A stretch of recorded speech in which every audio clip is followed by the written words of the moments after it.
Es un verdadero placer estar hoy aquí ante ustedes, con ustedes y tener la ocasión de poder hablar con ustedes sobre los desafíos que nos plantea la situación económica y sobre todo la pregunta de cómo podemos mejorar la situación de empleo en Europa. Crecimiento sostenible y empleo.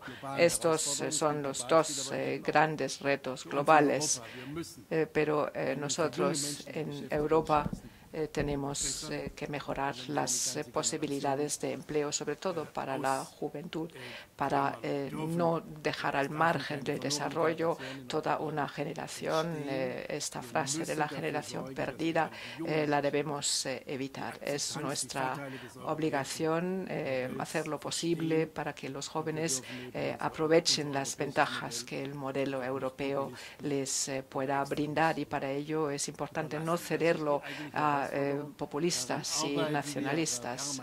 Este es uno de los grandes retos en el que estamos muy empeñados como consecuencia de los enormes cambios relacionados con la globalización, pues los retos han cambiado. Me alegra mucho, sobre todo ante este telón de fondo, estar aquí con mi amigo Luis de Guindos, porque en estos últimos años hemos colaborado de forma muy estrecha, hombro con hombro y en la misma dirección, y estoy seguro de que así seguirá siendo en los años próximos.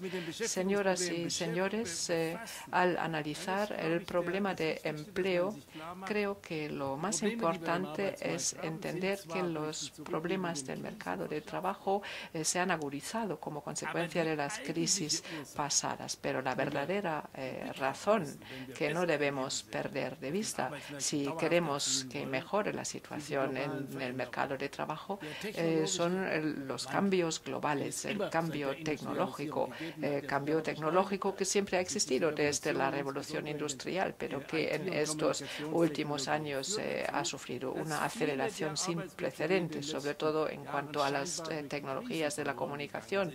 Y la consecuencia de todo ello es la desaparición estructural de toda una serie de puestos de trabajo. Y por otra parte, y de nuevo relacionado con la globalización y la revolución tecnológica, es el hecho de que el mercado de trabajo global también está cambiando de forma radical. Cada vez son más los sectores en los que la oferta de empleo es una oferta global, y que nosotros en Europa tenemos que competir con mano de obra de otros continentes, muchas veces una mano de obra mucho más barata, y es algo que tenemos que comprender en Europa. Solo teniéndolo en cuenta va a ser posible tener mejores resultados en el mercado de empleo, y es por lo que tenemos que insistir en la innovación, en reformas estructurales, en la mejora de condiciones marco,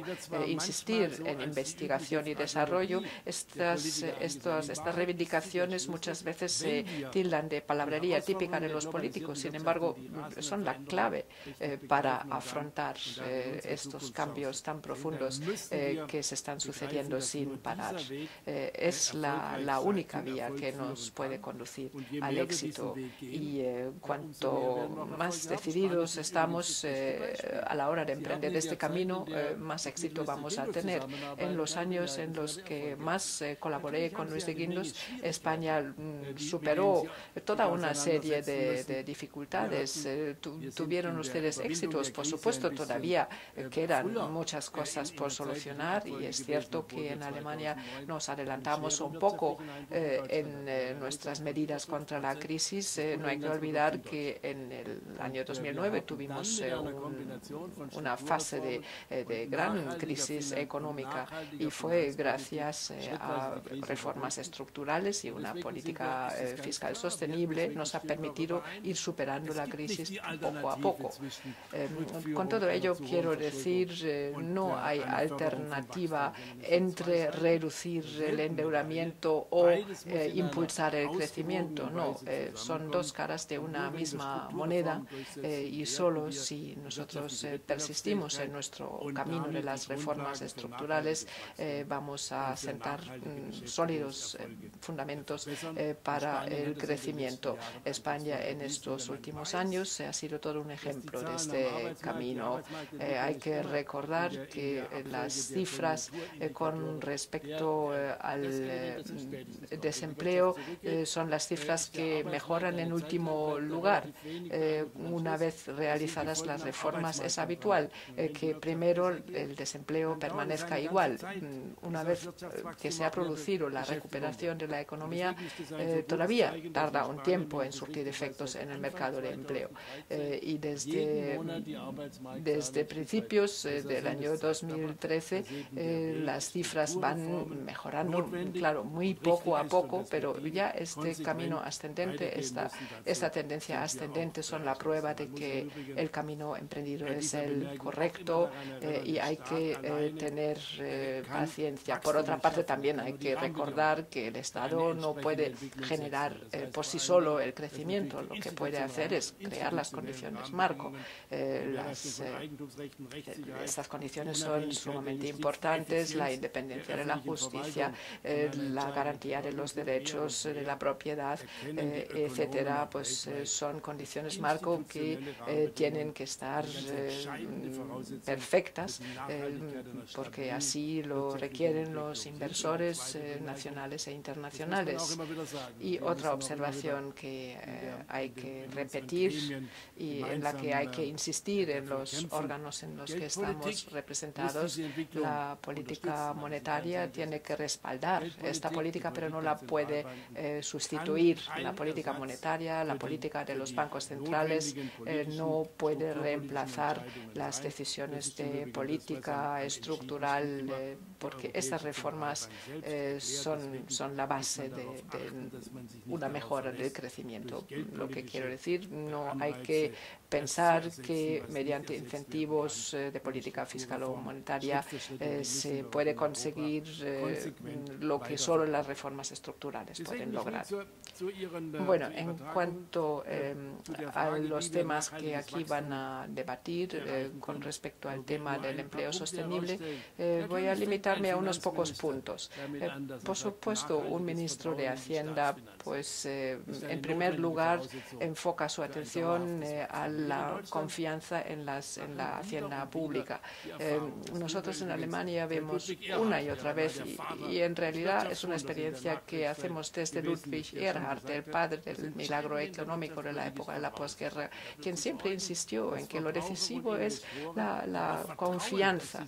Los inversores tienen que confiar en el futuro, es cuando invierten, es cuando se produce el consumo y la estabilidad de las finanzas del Estado. En Alemania, al menos, han sido siempre el fundamento de un desarrollo económico y de prosperidad. Ahora mismo tenemos el mejor clima de confianza, de demanda, de consumo en décadas, porque nuestros ciudadanos tienen la seguridad de que el presupuesto es un presupuesto garantizado a largo plazo, y esto crea la seguridad que requieren las inversiones. Nosotros en nuestra política presupuestaria intentamos también poner el acento en las inversiones en investigación y desarrollo. Es pues una cuota en la que siempre se fija la canciller en nuestros debates presupuestarios. Esta cuota del 3% en investigación y desarrollo. Es mucho más importante mantener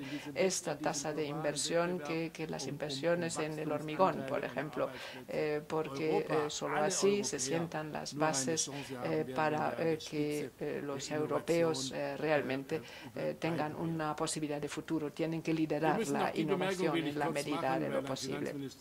Otra observación obligatoria para un ministro de Hacienda es que tenemos que reconducir los mercados de finanzas a sus tareas originales, que consisten en financiar la economía real. Esta es su tarea principal. No deben convertirse en una razón en sí misma, como ha ocurrido en los años anteriores a la crisis financiera, como es obvio. Así que, bueno, al respecto surgen algunas polémicas cuando hablamos sobre la unión bancaria, supervisión bancaria. Las negociaciones a veces son engorrosas y difíciles, pero tenemos que tener presente que lo hacemos para lograr que los bancos vuelvan a su misión principal, que es, como digo, la financiación de la economía real, y tenemos que intentar deshacer ciertos incentivos equivocados del pasado. El futuro de las pymes es lo que tenemos que tener ahora mismo en mente.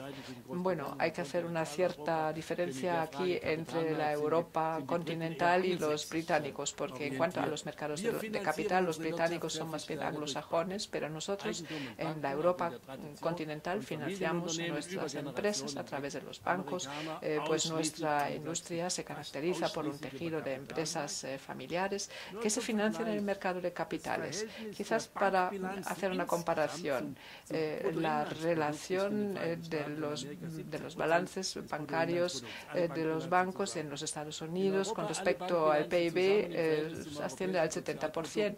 En Europa este porcentaje asciende a un 270%, es decir, 4 veces el peso que tienen la financiación bancaria en Europa con respecto a los Estados Unidos, donde la financiación es una financiación más de mercado de capitales. Y estas son tradiciones sociales que no se pueden modificar de un día para otro. Y a pesar de ello, en lo que a las startups se refiere, sobre todo en el mundo de las empresas de las tecnologías de la comunicación, que pueden suponer un estímulo de crecimiento importante, pues en cuanto a la financiación de este tipo de empresas sí que tendremos que recurrir más a los mercados de capital. Allí también estamos creando créditos de inversión para pequeñas y medianas empresas. Y entre tanto, pues ya se han movilizado 50.000 millones de euros para la financiación de las pyme, de la que se benefician sus empleados. También tenemos una serie de acuerdos bilaterales con nuestros bancos de desarrollo, Luis y yo mismo, acuerdos que han servido de ejemplo para acuerdos que se han firmado con otros países europeos. Yo creo que justamente la financiación de las pymes y la puesta a disposición de capital de riesgo, sobre todo para las empresas startup, constituye una medida fundamental.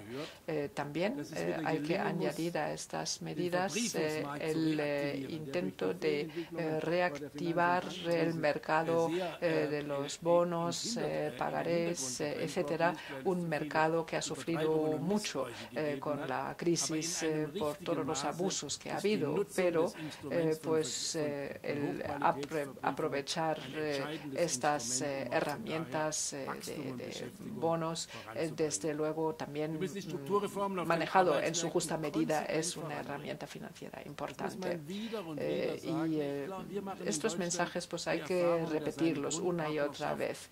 También es importante insistir una y otra vez en el partenariado de los interlocutores sociales, porque mejora la disposición a aceptar reformas, pero para lograrlo hay que hacer comprender el sentido profundo de las reformas. Si estas reformas no se entienden, si no se logra el acuerdo de las partes sociales, va a ser muy difícil llevarlas a cabo con éxito, sin demasiados impedimentos.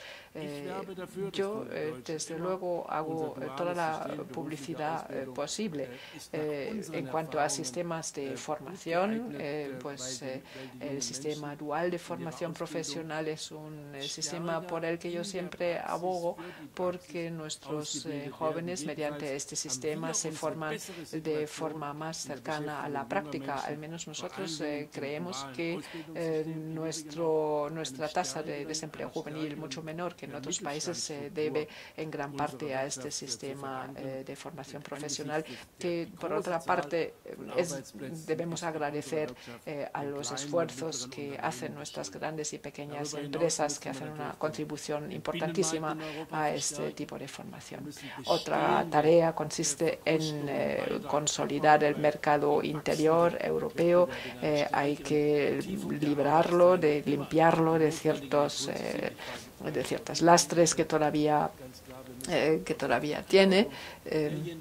Y en cuanto a todos los que llevamos cierta responsabilidad en cuanto al desarrollo financiero, también debemos insistir una y otra vez en que tenemos que hacer lo posible para que se lleve a cabo la Alianza Transatlántica de Comercio e Inversiones, con todas las dificultades que esta negociación pueda entrañar, pero es algo que no debemos perder de vista bajo ningún concepto. Es una necesidad en la que tenemos que insistir. Hago este comentario para que la lista de nuestros esfuerzos sea lo más completa posible. Después está el gran tema de la transparencia y justicia en cuanto a la fiscalidad. Bueno, la iniciativa que acabamos de tomar conjuntamente en la OCDE y en el G20, estas medidas de mayor transparencia fiscal son importantísimas, porque si mantenemos estos sistemas opacos como hasta ahora, pues supondrá un desincentivo para las inversiones. La unión energética, la unión digital, otros temas que encierran un potencial de desarrollo para Europa que no hemos empezado ni a tocar. Y creo que ahora que estamos ya inmersos en un proceso en el que no solo queremos formular de nuevo las instituciones europeas, sino cuando estamos en una fase en la que estamos buscando una nueva orientación para la Europa del futuro, estos aspectos hay que tenerlos en cuenta. Tenemos que explorar potenciales todavía sin agotar en Europa y que pueden contribuir a que Europa siga ejerciendo una función de liderazgo. Y para que, como dicen los americanos, que dicen de nosotros que somos ricos, que somos complicados y que pues somos muy reticentes a asumir riesgos, nos critican por ofrecer demasiadas garantías sociales en nuestras economías nacionales, y que en cuanto se trata de introducir nuevas tecnologías, pues nos acusan de ser muy reticentes, siempre llevados por nuestras preocupaciones por la sostenibilidad ecológica. Con todas estos comentarios que hacen de nosotros, tienen razón. No digo que nosotros no la tengamos, pero tenemos que encontrar un equilibrio que permita que haya empleo para todos. Muchas gracias.